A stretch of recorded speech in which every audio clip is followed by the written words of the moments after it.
Hi everyone. I heard from some of you that you're having trouble with an error that's popping up in the guided activity.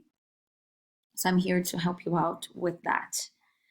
Um, as usual, when you get an error that says that something is not found, you should always check to see if the name of the variable matches the name of the variable that you have created.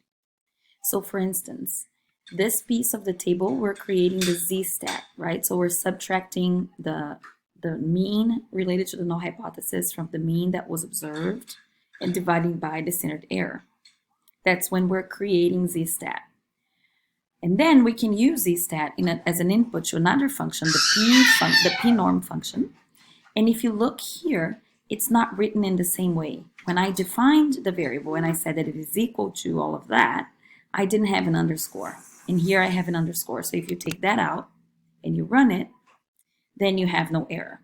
So I apologize for that typo, but I want you to understand where the error is coming from so that you can start trying to debug yourself. Although I absolutely don't mind if you can't do it, but just so you know, what's behind some of the errors that you see popping up, which can happen when you're doing your exam, for example. And so when you yourself create a variable, just make sure when you call the variable again that you name it exactly the same, because computers, they can't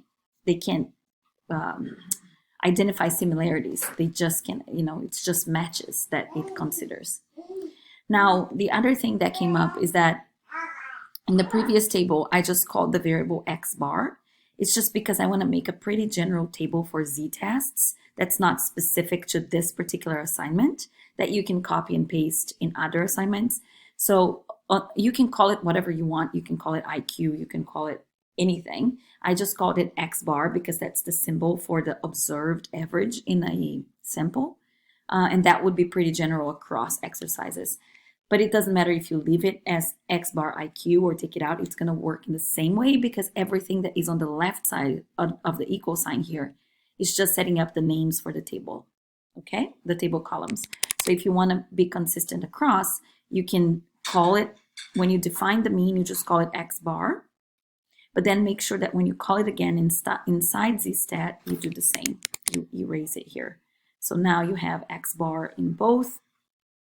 But the error was really coming from the fact that we defined z-stat in one way, and then z-stat was defined in a different way when it was used as input to the next function. All right, I'm sending this video out to you now.